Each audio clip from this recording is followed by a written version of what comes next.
So somebody had tweeted out something which was like, hey, if you needed a side hustle that was going to generate like 3K to 5K a month, and you could only kind of work like, let's say like, a couple hours during the week and half a day on the weekends or something like that. What would you do to do that if you didn't know how to code?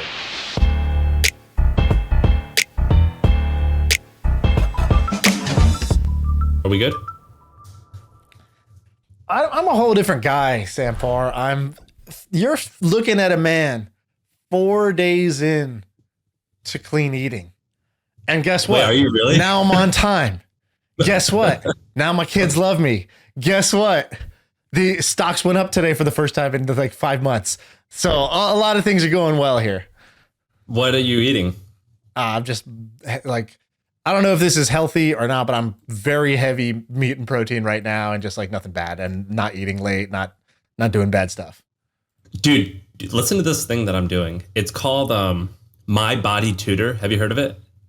I have heard of this. Is it like a text messaging thing? It's way more primitive than that. So basically, I pay them either $600 or $700 a month. I don't remember if it's $5.99 or $6.99. And this woman named Heather, she's like my coach. She just calls me every single morning, and I have to tell her what I ate, what I'm gonna eat today, and then I write down on MyFitnessPal what I've eaten the day before, and she'll say, yesterday was bad or good. Here's why. Tell me what you're gonna eat today. That's all it is. It's a 5-minute phone call, and it's amazing. It's you should try this. It's actually quite good. I should try this. The fact that I don't want to try this tells me that I absolutely should try this. So I think I might. I think I might do it because, I don't know.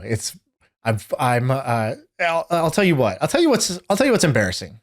What's embarrassing was that a day and a half into just eating clean and just not like, oh, my daughter's leftover macaroni and cheese. All right, let me just eat these 3 spoons before I put it in the sink.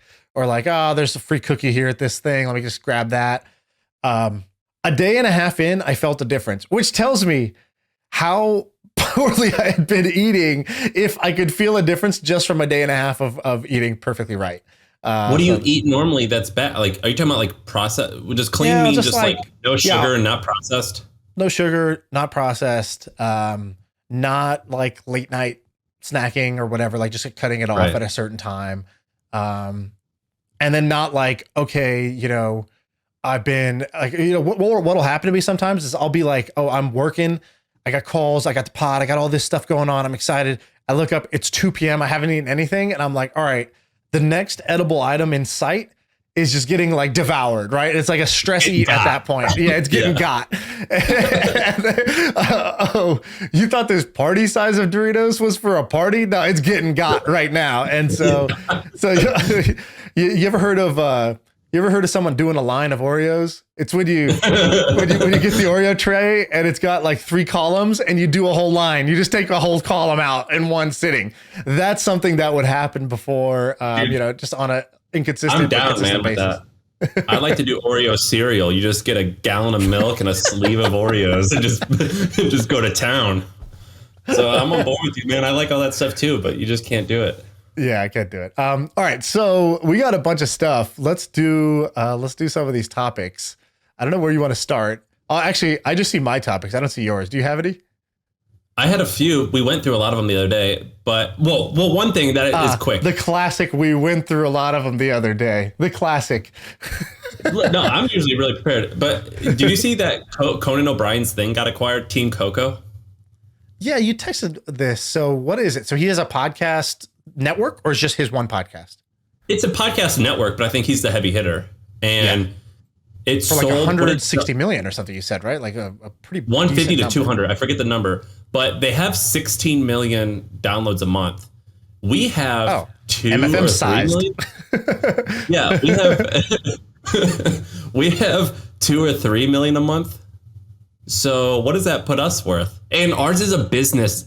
Like, it's the people listening. You guys are richer than like Conan O'Brien's audience. Yeah. And we're way better looking and way more funny. So, if you just take his multiple and you say, all right, divide by 8, we don't do public math. So that's unfortunately just the problem. We're not going to know how much we're worth because we go into public math. And moving on to the next topic. I think that's $20 million. Who bought it, by the way? Sirius bought it. Okay, so he's gonna like go exclusively to them. Yeah, but honestly, I'm gonna call our shot a little bit. I don't think that it's gonna be that crazy that in a year or two we get paid like 10 or 20 million a year to license out to Spotify or something like that. I would enjoy that. Sound crazy? That sounds a little crazy. 10 or 20 million, I think, sounds a little crazy. But then again, like, it sounded crazy that, you know, like, for example, The Ringer, when they got bought by Spotify, so they were a sports network of podcasts led by Bill Simmons. So Bill Simmons was sort of like the Conan O'Brien of that network. And they got bought, I think, for 200 million.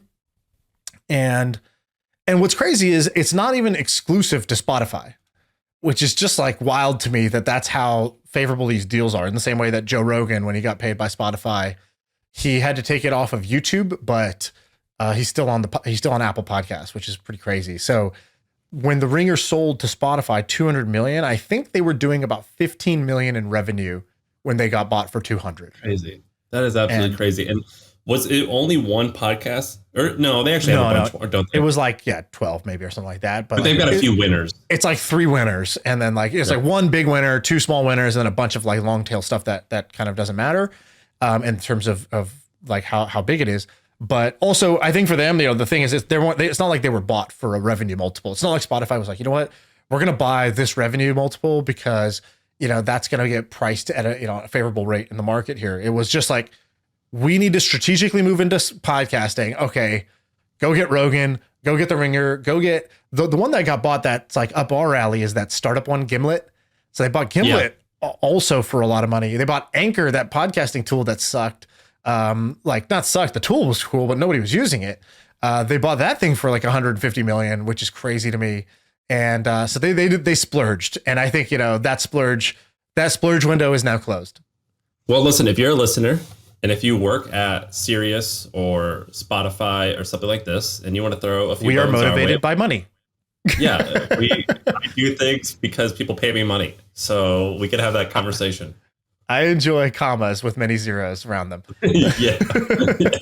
Down. So anyway, if you're listening and you want to make an introduction or you want to help us get paid, can we talk about this? Okay, so I have a few ideas. So I have a couple things I want to talk to you about later. I want to talk to you about this new version of plastic surgery that I think is interesting. I want to talk to you about virtual reality project that I saw that was actually doing pretty significant revenue. I want to talk to you about this like bionic reading thing. So I have a few things I want to talk about. But first, can we talk about this meme, the drinking a cola meme? Yeah. So Sam texted me while we're on vacation, and I was like, dude, this is perfect for the pod because you saw a tweet from Moise who came on the podcast the same day or the next day or something like that. And Moise said something like, I don't know, can you pull it up what the exact phrasing is? But he was just tweeting about some business thing. He's like, oh yeah, I was drinking a cola with the founders of this, blah, blah, blah app. And then he said some business thing, and Sam rightfully pointed out how hilarious that intro is of like, I was enjoying a cola with my friends, and then we just decided to start talking about, you know, cash flow. I met with the Triple Whale founders yesterday for a cola. They were exhausted from a day of traveling, but we all left with so much energy. Genghis Khan conquered 30% of the world during his reign. We want to do the same, except the world is now the digital marketing share. But the intro was, I met with these founders yesterday for a cola. That tweet is hilarious on multiple levels. First of all, I met up with these founders for a cola. Hilarious. Who drinks cola? I don't know. Who says cola? Yeah, first of all, that's like who smokes and drinks soda still? I don't know. Second, who calls it cola? Third, why is that relevant for the tweet? It's so funny. Yeah, so we have to do a series of tweets where it's like we talk about something profound, but the intro is like, so I was getting some caramels with a friend, or yeah. So like it just got to be like the most random stuff. Snapping off a beef jerky with my buddy Timmy, and he told me about how self-storage market is really going under right now. It's like, I thought it was who says a cola? Yeah, exactly. Cola? Do you think that's what he meant? Is a cola? Like he sat down for like Pepsi? Like that's. Dude, it's like, At our board meeting today, we poured out a peppermint schnapps and decided to we're having some Fanta. Yeah, that is weird. Like, so that's my new like. If we ever do an event or a conference, it's like that's the passcode. Like, how do we know you're real and you're a real listener, you're real loyal? Is like you need to be able to come up and be like and tell us a story. Tell us a story that starts with like, so I was eating a Dunkaroo and, just had a question. Yeah. Or we got to like do the most extreme thing ever where it's like, so I was doing this thing where you suck on a piece of candy and then spit it in your friend's mouth because it changes the taste. Anyway, we were talking about, that's not important, but we were talking about the economics. It's so good. It's so good. That's my new shit. My last shit was I have moved straight to the end because of Elon, and I have moved straight to the end. That's done. And my new shit is, me and my buddy, we're doing the spaghetti thing where we each take one end of the noodle and suck on it. But when we got close to the middle, we realized the problem with COVID. And then we started talking about the recession and how it's looming. That's pretty good. Drinking a cola. All right. Wait, really quick. Do you think that he was trying to be funny? No, that's the best part. I think he was just saying what happened. And that in his mind is what happened. Even the second part of the tweet alone, right? Take the cola part out. Just being like, I met with the founders of Triple Whale and, Genghis Khan. If you bring Genghis Khan into whatever sentence you're saying, you are about Dr. Pepper. Yeah. You are dramatically overestimating whatever you're doing in life. It's like the same way where if anyone's like, the way that Tesla came out with the Roadster first, so we're also doing like a high end of digital marketing attribution before we go low end. It's like, no, you're making yourself equivalent to Tesla, and like that's. Anytime you're like Genghis Khan conquered 30% of the earth, whatever the next sentence is, better be fucking lit. And instead his was like, we're doing the same for digital marketing. And so that also was like, just hilarious to me. Is Cola, was Moise born in America? Yeah, he's born here, right? I think they were born in Pakistan and then they moved when they were like 7 or 5 or something like that. Is that like a Pakistani thing where they call like soda cola? I don't know, maybe, because actually I have a cousin who came over from India, but like when he was like 20, and he would always be like, hey, can I have a Coca-Cola light? And we're like, what? What did you just say? And he would always say the full name of things. And it was like, okay, yeah, like, oh, is this covered by Nationwide Insurance? It's like, yeah, it is. Funny you ask.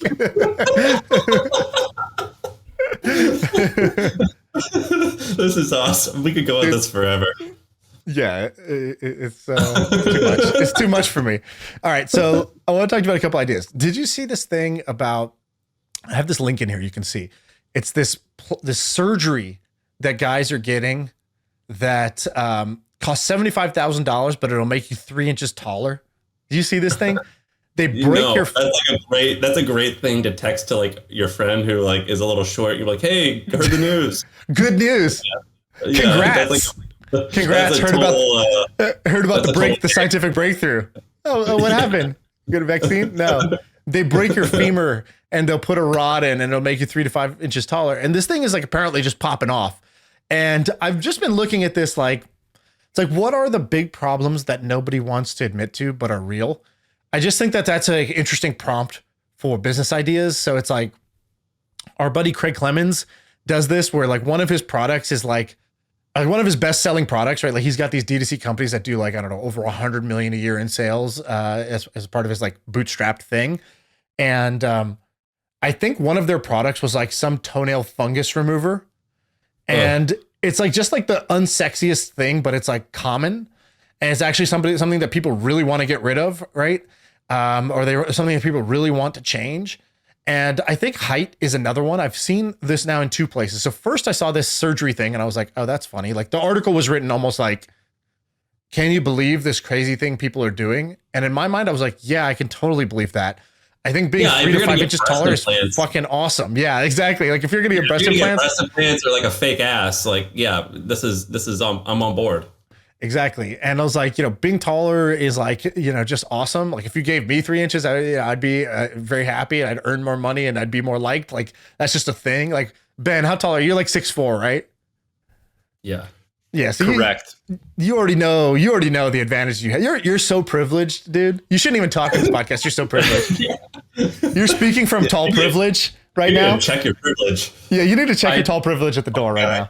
I had a girlfriend one time. Not like a girlfriend, but like a girl I was familiar with who who told me, I can't tell if I think you're actually handsome or if you're just tall. Yeah. By the way, Sam, in your course, there's a review from me saying like, Sam's copywriting course, it works. I got 3 extra inches in 2 weeks or something like that. And did you write that? Because people keep coming to me to be like, that's so funny. Yeah. They're like, dude, that's so funny. And either I blacked out or someone is just impersonating me because I don't remember writing that. But it's hilarious. Basically, if you go to trycopythat.com and you scroll all the way down, like on the sales page, you'll see like and it says Shaan Puri. And then the review is, loved it so much it gave me 3 extra inches. Totally 5 out of 5 stars. I thought you did that, which was funny, but the fact that someone else did it and wrote your name is even funnier. Yeah. Yeah, exactly. Dude, I knew a guy. Yeah, so this is an interesting question. I know a guy named Nat, and he's got an app.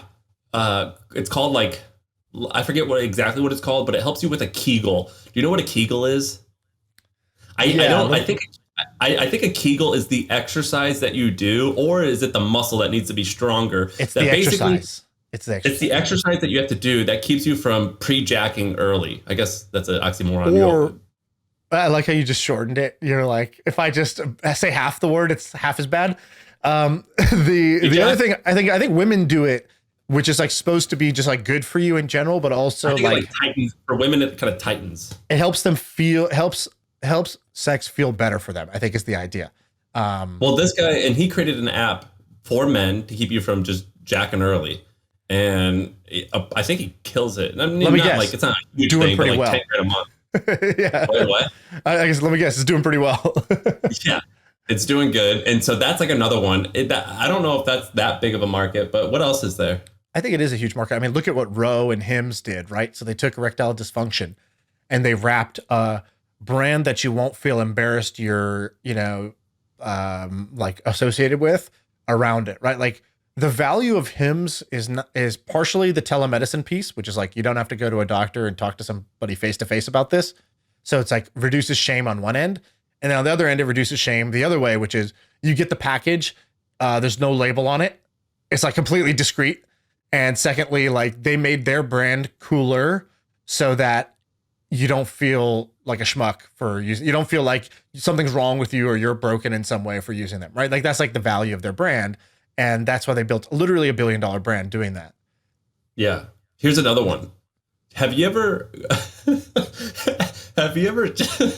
like cheese grated your foot to get the callus off? You know what I'm talking about? Like that's the most country thing you've ever said. No, I have never done that. Like, with have you ever like but I know what you're talking about. Like cheese? I've seen a girl doing this on this, like there's like the equivalent of like a sweet potato peeler or whatever, and they just like use that on their like to get their callus off their foot. Yeah, so I just sent it to you in the chat box. It's basically I bought one the other day because I had just like calluses on my foot, and it's basically just a cheese grater, like a for Parmesan cheese. But they just call it a foot. They call it a colossal foot rasp. A foot file is what they call it.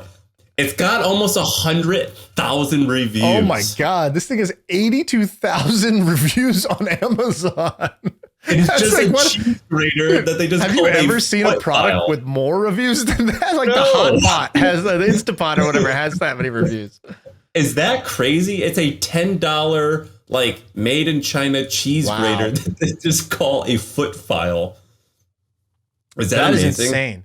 That probably cost them 50 cents, right? No, more than that. But like, yeah, it's still profitable. That's crazy because they're just going to get so many searches, right? Like for something like this. The other one that's like the height one that I saw. So somebody's doing this on TikTok and the ad is brilliant. So they're selling a shoe, like a men's platform shoe. So it's an insert into a normal shoe. That's kind of like a heel, but instead of the heel being on the outside of the shoe, it's on the inside. So your foot just like your heel gets elevated from the inside, like a Dr. Scholl's, but like gives you 2.5 inches inside of a shoe. Way better than surgery. Just do that. Way better, right? And so, but how do they sell this? How do they sell this? The TikTok ad is, it looks like, so it's, this like, I don't know if you heard this thing in comedy, like a man on the street interview, where it's basically like, if you ever watch those late night shows, they'll go to like Times Square, they'll be like, do you support, whatever this thing? And then people don't even know what it is. They like say stupid stuff, but it's basically like dude walking around with a microphone out and about like Times Square or outside of a nightclub or like at a bar. And they just like ask questions. And so the ad is on TikTok. And what the guy's doing is, or the girl is, the guy's interviewing girls. He's like, all right, be honest. Does size matter when it comes to height for guys? Right. Or like something like that. They like immediately get you of like, okay, first, this doesn't look like an ad. Secondly, you kind of want to know what the girl says. Because every man is self-conscious of it. Exactly. Because it's preying on an insecurity. And so then, and it just quickly cuts between the girls and they'll be like, and it ranges from a girl being like, no, okay, yeah. And then like, so it's kind of like her admitting it. And then it's like the next one is like 2 girls and they'll be like, hell yeah, she won't even date a guy if he's not 6'5". And she's like, no. She's like, no, tell the truth. It's true. And like, and it's kind of like preying on the guy's insecurity. Like, oh man, girls really care about this. They won't admit it, but if you get them to be honest, they really do care that extra height matters. They'll be like, what's the perfect height for a guy? And then they'll be like, 6'1". Like, the average guy is my 5'9". And they're like, yeah. And then they're just laughing. Right. And it's like 4 of those cuts of like that interview. And then it's like, and then they do an even better version of it. They're like, I've seen one, I think that's like the guy's wearing it. And they're like, did you know that he's wearing this thing right now? And they're like, no, I had no idea. And it's basically like, people can't tell that you're wearing these things.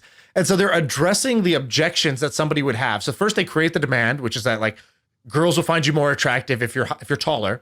Then they address the objections, which is you don't look goofy for wearing stilts. And so they're like, oh, I have no idea. No, you can't tell. Oh my God, that's awesome. Like, that's so clever. And so they're like, and they super cut that together. And I saw that and I was like, man, this is a really effective like marketing campaign.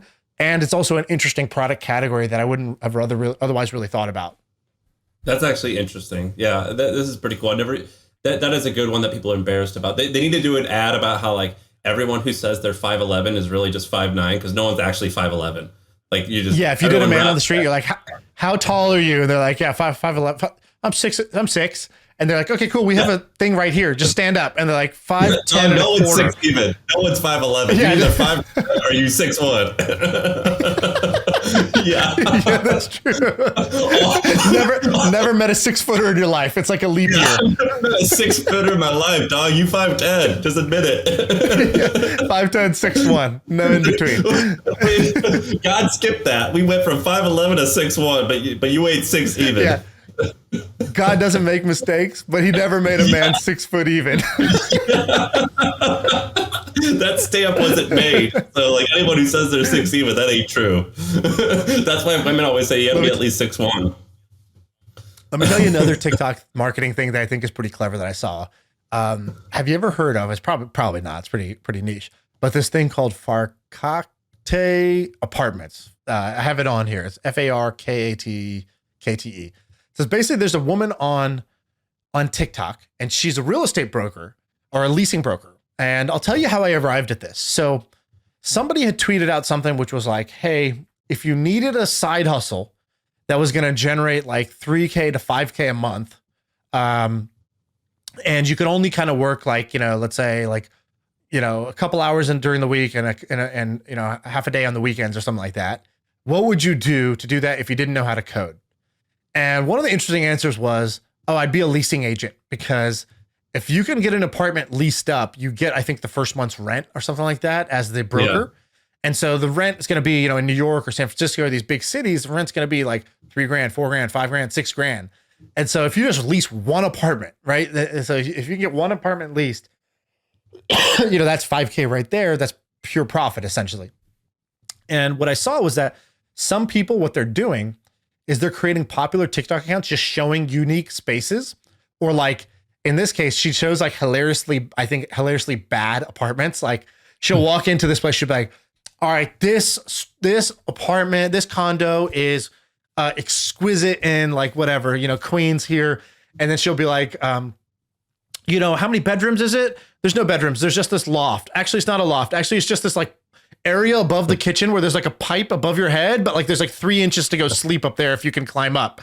And like, oh, do you like the soothing sounds of water? Well, the toilet keeps running, so you'll have that Zen vibe. And so she's like kind of making fun of like how overpriced apartments in New York are, and for like how little you get for how much you pay, which is just a great viral hook, right? So instead of just doing the literal thing, which is go to find an apartment, be like, hey guys, here's a great apartment. She finds hilariously bad deals, makes that her TikTok, or really good deals. And then she basically says, if you want an apartment, come to me. And so I don't know if this is exactly her model, but because I just looked at it real quick, but like, I think that would be a model that would work, is create content. Like we've seen this on Instagram. There's an account called Zillow Gone Wild, which is just hilarious to watch, which is like, it's just like crazy ass homes from Zillow. And so you can kind of make like house porn or like apartment porn, where it's like just really interesting stuff, like really interesting apartments or really interesting homes, really overpriced, really underpriced, whatever. And then use that as your lead gen for like, by the way, do you actually just want a 2-bedroom apartment? Like come through, like get it through me. Like here's my listings. Like you can actually see if you want like something that's not like overpriced, here's my listings. And like, I think just doing something like that, you could have a lot of fun and build a pretty like solid business. I mean, I'm sure she's doing way more than 5K a month, but I just thought that was kind of an interesting little model. I looked up this word I've never heard that word. I looked it up. It's a Yiddish word that means poor quality. And so, gotcha. But who's this lady? What's her handle? It's just that. It's that word. Those words together. Farkak Day apartments, and that's her TikTok. She has 37,000 followers, and like, like here's a huge loft in Brunswick. It'll have 108,000 views on that video, right? So she's showing these things, but then she has her actual. So she's like comedy actress / realtor. If you want my real rentals, compass.com, go get them. Right? Like you can email me. That lady crushes. Yeah. So I thought this was great. And it's like completely differentiated from what most people do.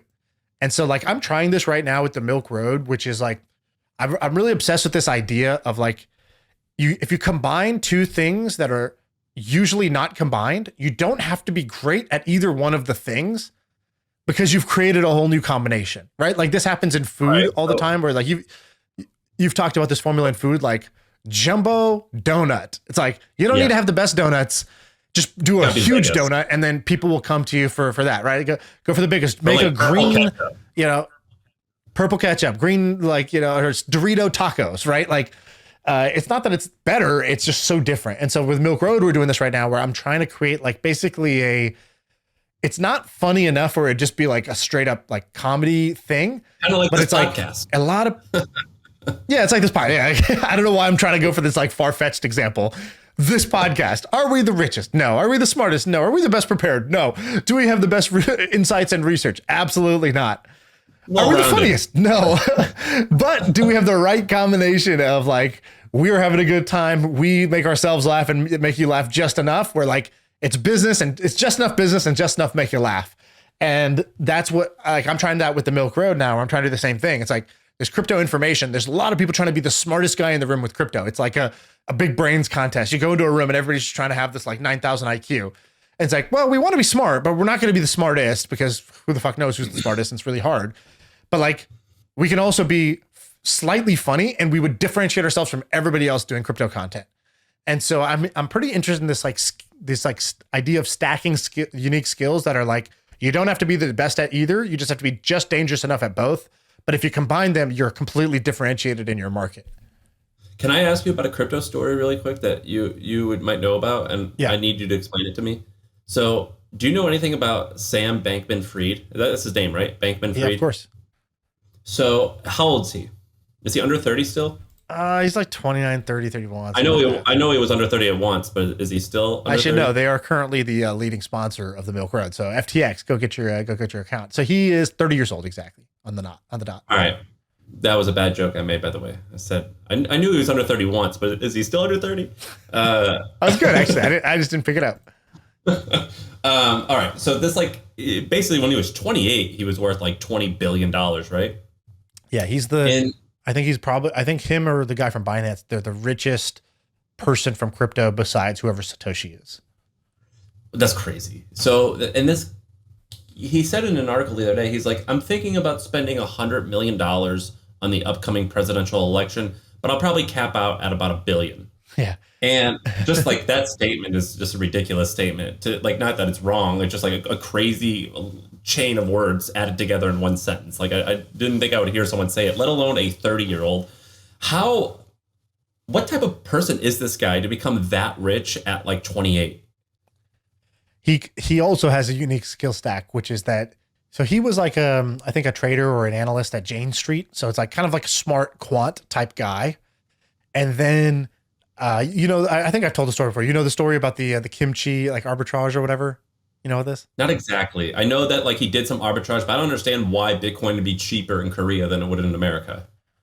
Well, it's all about like kind of like access and the liquidity of the market. So like some markets, like for example, Japan is where the access was the hardest. So like I think, let's say this, for example, the government's cracked down on exchanges. So you can only get it in the black market or on these small niche exchanges or these foreign offshore exchanges. There's a lot of friction.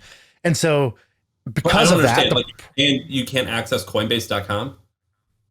Yeah, like at a given time in Japan, you couldn't easily buy Bitcoin. Because of that, to buy Bitcoin in Japan, you were paying a premium. So in theory, you could, let's say Bitcoin is priced at 30 grand. You could buy Bitcoin for 30 grand in America. And if you had a way to sell it in Japan, you could sell it for 32,000. And you could just infinitely make a $2,000 spread. And so it's kind of like, great, how much capital you got? Pour it all into Bitcoin in the US and then sell it all instantly in Japan. And you're not really taking much risk because you're just quickly flipping it for that premium. And so a lot of people were trying to do this. I think there was a spread of about 5 grand in Japan or something like that at the time, but nobody knew how, like it wasn't easy to go sell the thing in Japan. Again, if it was that easy, there wouldn't have been the premium in the first place. What he found was that, I think it was in Korea, that there was a smaller premium, but it was easier to get around. And so like what they did was they like literally flew to Korea or whatever, and they like talked to like local banks, and they were like, hey, we would like to have an account that will allow us to, wire money in significant size every day in and out. Like, can you support that? Can you support that action? Because I'm going to basically be transferring in like, call it $2 million in and $2 million out the same day. And it has to be the same day. Just calling that action makes it sound cooler. Can you support that action?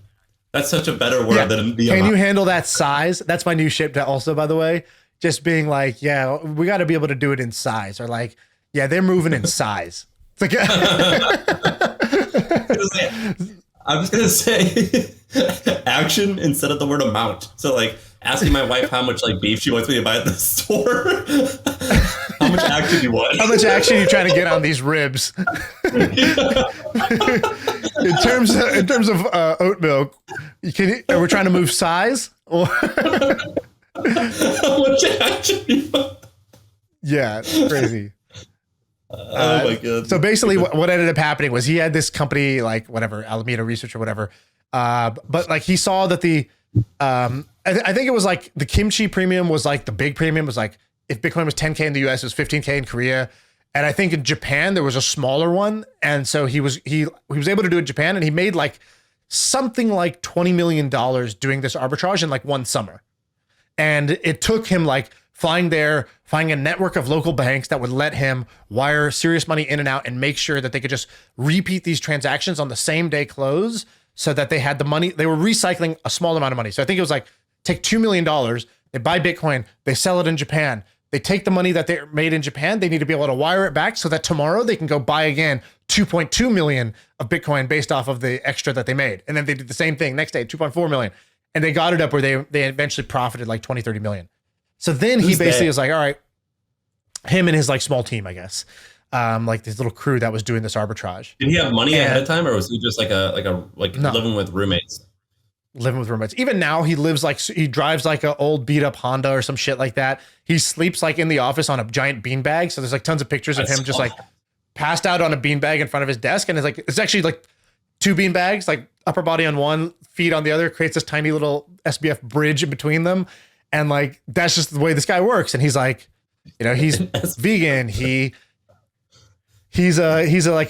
practices a thing called effective altruism, I think is what you call it. And so that's his thing, which is like his goal is like this philosophy. And the goal is make as much money as you can so that you can give away as much money as you can. Like that's the point of making money, is to give it away in the most effective manner possible.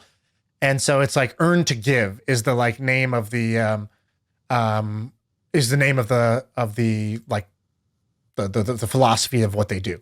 Is that and so one of the things he's trying to do is like, yeah, that's what he says he's motivated by. So he's like, you know, he's donated like, I think he's donated 200 million already of his like net worth. And he's, you know, this thing about like, I'm willing to donate up to $1 billion, you know, in the next one is to like, you know, another way to make change. And it's not all political. Like, it's like, where does the dollar have, you know, the most effect and that sort of thing? Yeah. He, did I also read an interview, or is it you who told me, where he was like, I don't even care about Bitcoin. Like, I'm just doing this to make money. Like, he said something to the... He's not like particularly interested in crypto. He's full of shit. Yeah. So there's a lot of people in crypto that are like very missionary. Like if you listen to Brian Armstrong from Coinbase, he's like, he like lived in Buenos Aires and he saw like, you know, what happened to the Argentinian peso. And he was like, it's not right. Like people around the world are, you know, don't have access to like economic freedom. And, you know, they live in a place where their currency gets devalued like crazy. And like, there's a better way. And it's crypto. I believe that to my core. And I'm going to like, Coinbase is going to help more people like get into crypto, because I think crypto is what matters in the world. And Sam Bankman-Fried's just sort of like, you know, not that his mission is different. His mission is like, I'm an effective altruist. I'm trying to give away as much money as possible. So I need to make as much money as possible. And in order to do that, I'm going to just, you know, whether you're selling this or that, like, cool. People wanted an effective trading platform for crypto. I'll build that. You know, I know this product and this need because I'm a trader, so I'll be able to like do it that way. That's baller, man. And there was a meme of him going. The other piece of the, I was gonna say the other piece of the effective altruism is like they really use like they want it to be evidence based, that like you know, every dollar going in is like having like, you know, sort of like the greatest possible impact is like one of their big things, like how measurable is the impact.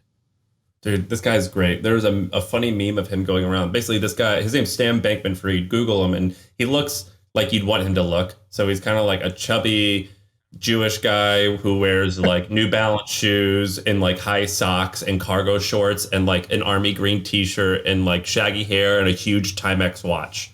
Like, he looks like you want him to look. Yeah, and he there's a picture of him on stage. And it's like this beautiful interviewer. And then on his left is like Giselle. And on the right is like some other model, like Heidi Klum. I forget, like these like, you know, smart like business women who are just like the most gorgeous people you've ever seen. And he's sitting in the middle and they're all like looking at him. And it's like, get you a person who will look at Sam Bankman-Fried like Giselle looks at him or something like that. And it's hilarious. Yeah. And he's just kind of hunched over, oblivious to the whole thing. It's great. Is he like what makes him special? You know, that's hard to say. I haven't met him. We've met some of the other like kind of people, the FTX team. Like for example, their head of strategy is like 25 years old or something like that. He might be 24, and he's like the head of strategy there. He like started off in customer service and is now the head of strategy. And so I think they just like, if I could just kind of comment on like what you see as the culture for them is like they go hard. What I mean by that is like they're like they're really sharp. They're like kind of like quants, and then they like work like it just seems like they work very hard, and they move as fast as crypto moves, which is very, very fast. And they didn't like, there was no like invisible walls for them. Like the company's based in the Bahamas. They grew like crazy. When they wanted to do marketing, they're like, okay, go get Steph Curry and Tom Brady and like, you know, Larry David, and that's who's going to be our spokesperson or whatever. Like they like pulled no expenses. They like bought arena. Like he called somebody. I know the guy who, we met the guy who did the athlete rights for them. And basically he was like, yeah, we got on a call and I was like, okay, so like, what are your goals with like, you know, sports sponsorships to help, you know, FTX? How are you going to measure this? He goes, how much does it cost to have the Yankees stadium renamed to FTX stadium? It's like, yeah, I don't think that's even like for sale. He's like, okay, what about every ad inside the stadium? And he's like, that's a lot, man. Like, maybe we should just like kind of like crawl before we walk and before we run. And he's like, I think it would be most effective if we go get Tom Brady and Steph Curry and Yankees. Like, you go do that and then tell me when you have them. Like that was essentially the call. And it was like, name your price. And like, that's what they did. And guess what? They got all of them. And it's like a pretty impressive strategy where it's like, there's not like any like, tiptoeing around in this. I love those people. I call them freaks and I love them. I love these freaks. I love freaks.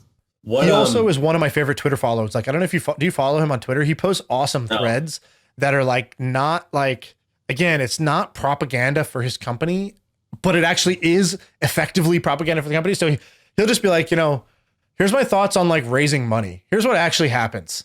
And he'll be like, yeah, investors, they want us to do this. And at first I thought, that's just self-serving bullshit. But then I realized actually the game theory is this. And then he like just talks, he'll just lay out these long threads. And like, he's like, look, I'm not saying this is FTX's point of view. This is like my late night thoughts about this topic. And when you see him think out loud, you're like, oh, wow, this guy's like just incredibly sharp. And he sees both sides of it. He's kind of like an independent thinker. And so he's one of the best follows on Twitter. Do you think, working with him, do you think that he's obviously has some intensity, but is he like a hustle, like let's work, like why, like this alpha type of guy? No, I don't get that vibe. I don't get Wolf of Wall Street. I don't get he's not Genghis Khan took over 30% of the thing. It's like, it's more like obsession meets like, I don't know if this got cut. I think this got cut out of our previous podcast where we were like, we kind of admire the like Asperger's-y personality because it has like the ability to like focus really intensely and the ability to like think for yourself and not think just like, oh, what is the norm? What's societal norms? Like, let me just go with that. So to me, it's like when he says let's go get the Yankees and Tom Brady, it's not because like, let's go swing our big D around here and let's go show who's boss. It's like, well, it seems like the most effective thing to do if we're trying to build trust would be go to the most trusted athletes and like get them. And on a cost per, fan basis, they're actually the most effective, even though the total gross dollar amount is higher, right? Like to me, that's how his brain works. Not like, it'd be sweet, dude, if we go get like, let's go get the fucking Yankees, bro. Like it's not that. And so, he just looks at a chart. And he's like, what has the largest reach? Okay, that makes sense. Yeah, just whatever's number one on that chart, just do that. Right, exactly. Like, well, if this has the arbitrage, then like let's put all of our money into it and like let's hedge it over here. Like that, it's more like that. And so, don't you understand? And so I think that when they, in the same way, like the intensity of the company is high, but I don't think it's because it's like, bro, we got to grind if we want to make it. Oh, you take weekends off. You're soft. Like it's not that. It's more like, oh, I haven't eaten in 36 hours because I've just been like really interested in this problem. And I'm staring at my screen and I forgot to eat and I forgot to shower. And I guess I'll just sleep on this beanbag because that way I don't need to commute because commuting wastes at least, an hour a day. And like, why would I waste an hour of my day? Like, I can sleep on this beanbag. In fact, it's ergonomic or whatever, like, I think that's more how the brain works, where it's like this hyper rationalism is what I would call it. I wonder what he's like as a CEO. Like, do you think he holds one-on-one meetings and like, because he just does not look like. Well, we should have him on. Him and the head of whatever. They wanted to come on the pod, so I think they're protecting him a little bit. Like he's now super busy with like press obligations or whatever. Like so, I think they were trying to have like the number 2 guy in the company come on the pod, and so this guy Brett. So I think he'd be really interesting too. But everybody wants SBF because he looks like he's the Zuckerberg, right? Like Cheryl might be the secret weapon and the one who actually runs the show, but like. Zuck is this like alien character that people are fascinated with and they want to like poke them and be like, oh, look, it moves, And so I would love to get Sam on. I wouldn't mind having a guy who is his boss, a guy who works for him, as long as the guy coming on would be cool. We're only going to ask you about Sam. Is that cool? Yeah. Like, oh, wait, no, I don't think you understand the assignment. We don't care about like you. That's not annoying, right? Yeah. Dude, it's like if I meet someone who's like, oh man, love the podcast. I'm like, dude, great. So glad to meet a fan. And they're like, Sam's so awesome. What's it like to be around Sam? I'm like, oh, fuck you, dude. I'm busy. Like, I'm not going to sit here and talk about Sam. Well, we've had a couple of guests and they're like, cool. And they like say like, oh yeah, I worked with Steve Jobs. And like, wait. All right, let's let's just only focus. Scrap your current thing.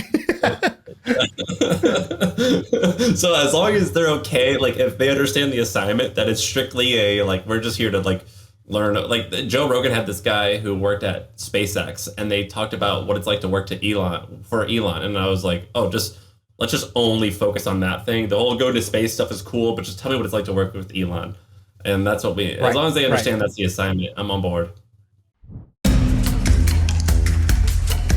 Our software is the worst. Have you heard of HubSpot? See, most CRMs are a cobbled together mess, but HubSpot is easy to adopt and actually looks gorgeous. I think I love our new CRM. Our software is the best. HubSpot. Grow better. Here's another kind of like interesting like intensity teamwork thing that I think is, close enough transition. Have you seen this business called A.Team? A-Team? Like, I think it's just a letter A and then .team is their website. Well, that's like a famous TV show, right? You remember Mr. T? Mr. T or whatever? Yeah. Yeah. All I know is that much. I've never seen anything. So it's that same, like, I think they're kind of playing on that branding a little bit in the sense that like, the idea is basically, so they just raised $60 million and they raised it from NFX, who I really, NFX was early in them and said good things. I respect NFX, so made me pay attention. Now, this is an idea that's been around. It's been tried, but maybe the time is right now. And so that's why this is interesting to me. So let me kind of give you my backstory of this idea. And I want to hear what you think, if you think this is a good idea or a bad idea. So I once heard Naval on a podcast talk about like the future of work. And he was basically like, Naval was like, I don't buy this whole, I don't believe that we're going to live in a world where you work 9 to 5 sitting at a desk in some office for one company and you work there for 30 years. And already you see that shifting. Like instead of working at a place for 30 years and then getting your pension when you retire and they like, have a cake cutting ceremony in the lobby for you as they send you off to your death. Like, okay, now people started to hop jobs more. And then people started to work, remote and freelance. And Naval's thing was like, he's like, I think the future of work is like Ocean's 11. He goes, you're going to have your crew the same way that Ocean's 11 is this badass team of like, you got the pickpocket guy, you got the ninja, you have the like the comms guy, you have the planner, you have the like, the guy who can go gather intel, you have the hot girl who's the distraction, and you have this, you got Brad Pitt, George Clooney. All right. So that's the team. And it's like, you're just going to get a message which says, all right, guys, round up. Like we got a mission to go on. And everybody meets up and everyone doing other stuff. And it's like, what's the mission? Oh, like, Ocean's 11, so we're going to rob this bank or whatever. And then for work, it's going to be like, all right, here's this brand that's trying to whatever. They're killing the US. They're trying to expand into India. And so you might be the Ocean's 11 team that continuously gets called on to take a brand and expand them into India. And like you wake up, you get a page, your pager basically goes off. It says, we need you. The bat signal is up. You all congregate. You've all worked together. So, you come as a group who's good at accomplishing certain types of missions. You do those missions, you rate each other, you rate the company that hired you, they rate you, you rate each other on your team, you go on your way and you get called in for the next mission and the money hits your bank. And so Naval kind of describes this thing and he's like, you won't just have one team, like you'll probably float around with a couple teams. Like if you're the pickpocket, you've got like 3 teams that can call on you.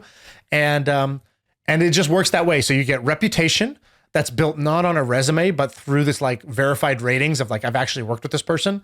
You have, not continuous work. You get called on when there's a mission, you sprint, you crush it, then you relax until the next mission.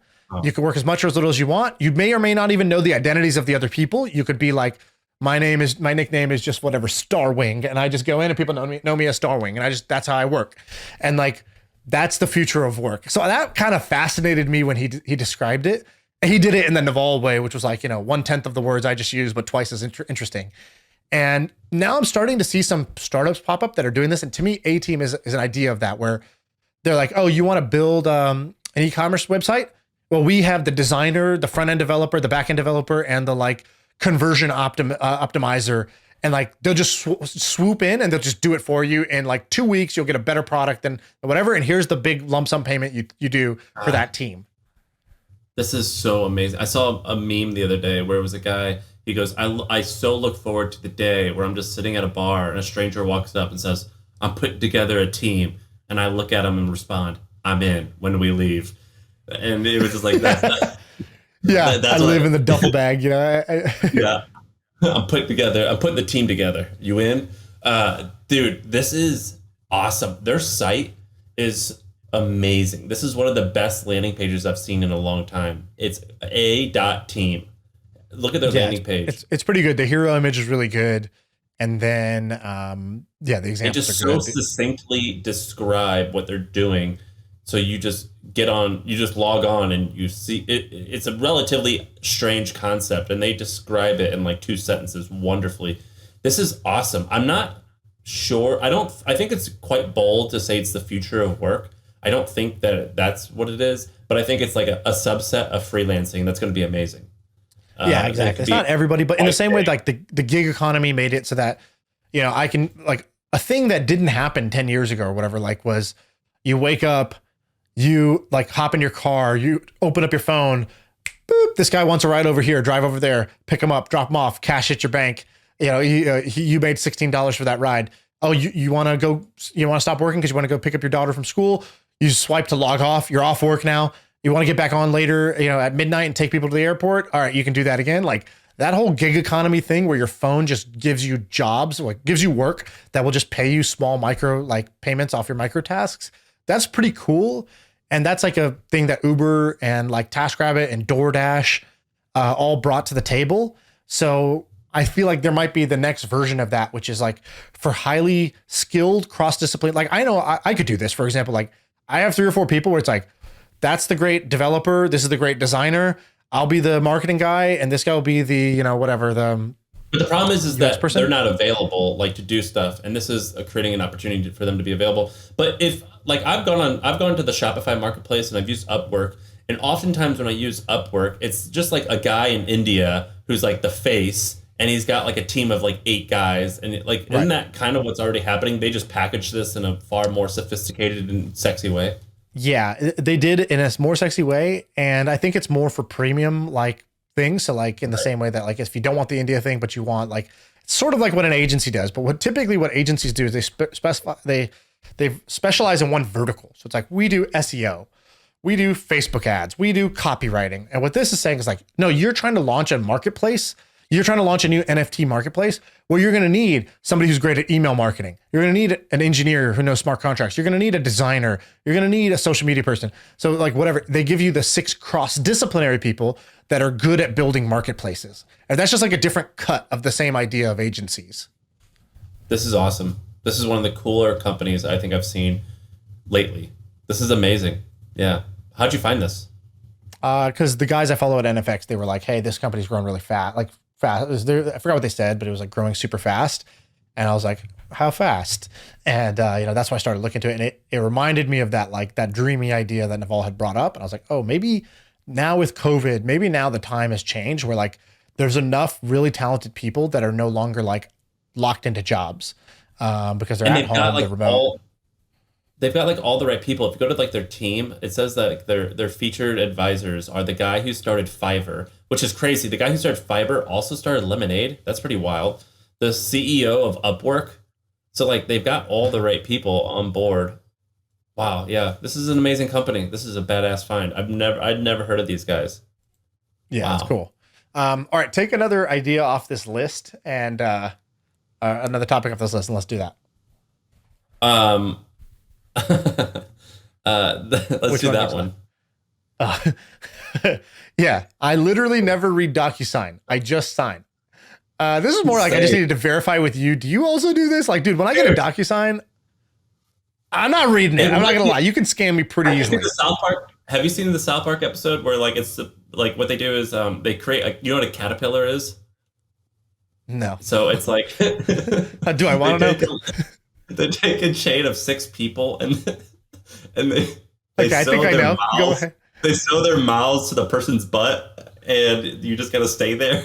Okay. And Apple does that to people because it says it in the terms and conditions in iTunes when you sign up. And the whole episode is like, whoa, Stan, you didn't read the terms and conditions of Apple before you click yes? That's crazy. Of course, like you have to go do a caterpillar now because that's what it said. I can't believe you didn't read it. And it's like this whole thing. But dude, I've been getting DocuSigns lately where they literally just send me the sign page. and they don't even send me.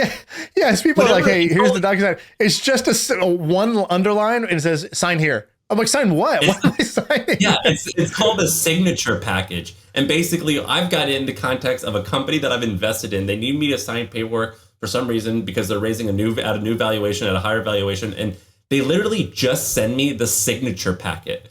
And like I have, it's 4 or 6 things, and it just says like Sam Parr and then a line and signing, and I have no idea what I'm signing. And so like A, yes, I do that because I just don't read the stuff, and B, sometimes they don't even send me the stuff to read. They just send me, they just sign. I have no idea what it means. Do you get that? Yeah, I've been getting those, and I'm like, all right. It's one thing if I'm not going to read it. For you to not even write it, it's like another level of arrogance here, and like poor form that we're taking to market. It goes from like lawyer@fu.com and just sign this schmuck, just like sign this nerd. And just his law firm's name Fuckman Banks. What is that? What do those guys do? He was based in New York. Yeah. Why is Seymour Butts asking me to sign this stuff? They're just messing with me. Yeah. That's crazy. It's like, when people really want to get us to respond, they'll like Venmo us money, or they're like PayPal us money, being like, oh, I'm being super creative to reach you, to get you to read my message or whatever. And I'm like, it doesn't really work. I don't really like that. And it makes me feel uncomfortable. And like, generally the people I want to meet never do that. So I'm like, generally this is not a good signal for you. The other day, these guys were emailing me to try their stuff, and they're like, "What are you, soft? You're not up for the challenge?" And I was just like, "I am not up for the challenge." And they just replied with, "Okay." So you're correct. I am not up for the challenge.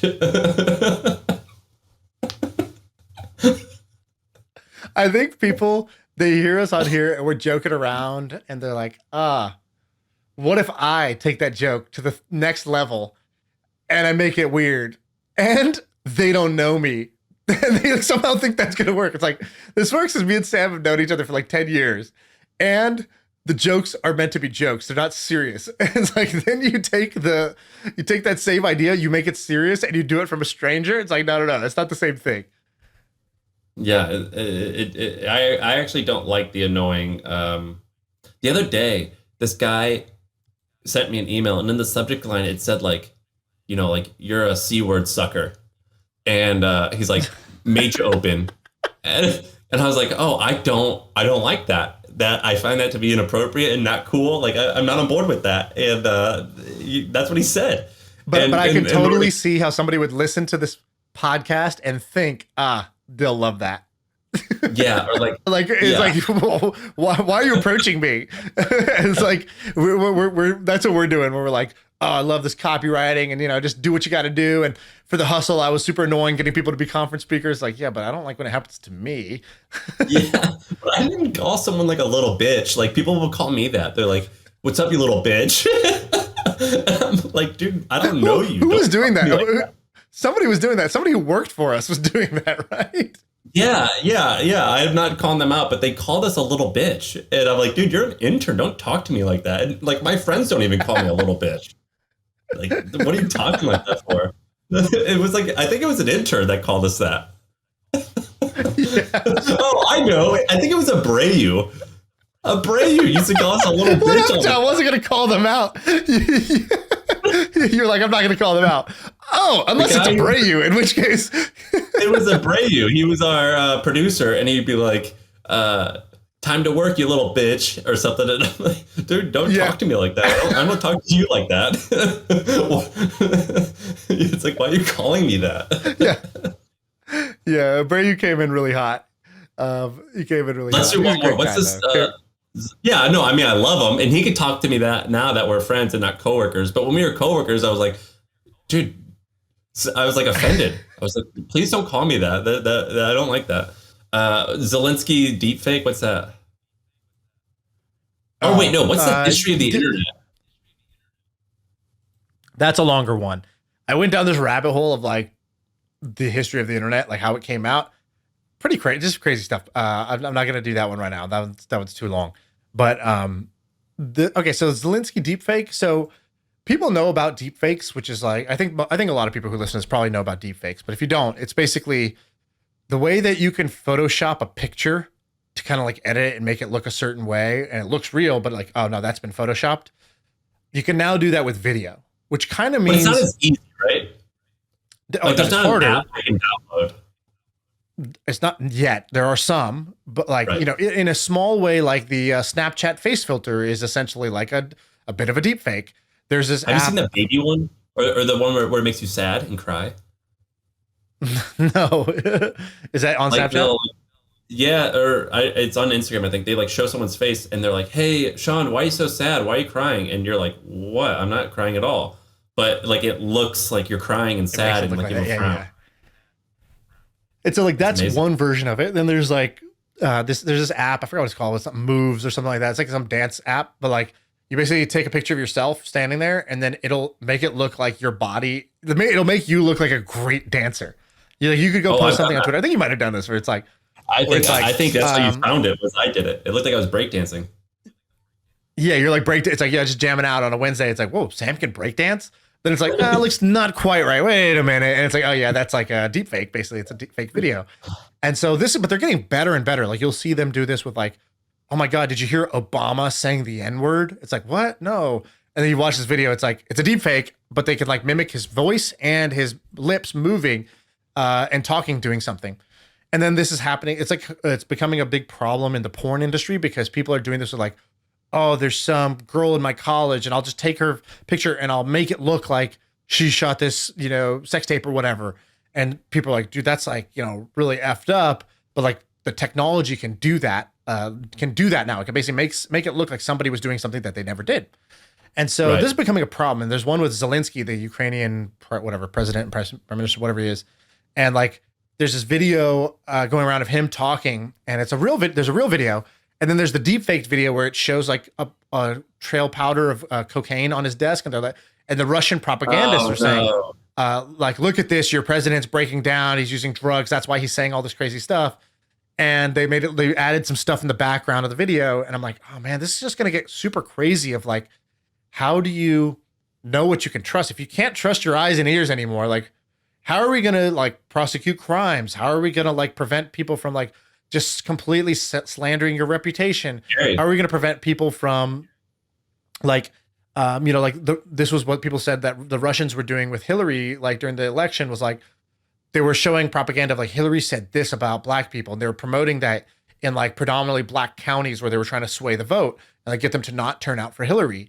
And it's like, it was fake, right? But it was like misinformation. And so to me, I'm like, this deep fake thing is going to be like a real problem. And I think there's opportunity. Well, there's one answer that a buddy was trying to work on, which was basically a way to like certify the original mint of the video. So it's like you can basically encrypt the original video so that if anybody wants to see like, oh, this video of this guy saying this crazy thing, was this what was originally shot from the phone? And so he was trying to do that, but really what you need the phone makers to participate, because it has to be done at like the hardware level, because anything else, it can be tampered with. It's like, well, if it's just a video file I encrypt, then I could just like encrypt it later. I could edit it first, then encrypt it. So it has to be done like as it's being shot. Apple and Google and Samsung or whoever these people are, they're gonna have to bake it in where like every video comes with a seal of authenticity, and then that's gonna be a cat and mouse game of like, can that be faked?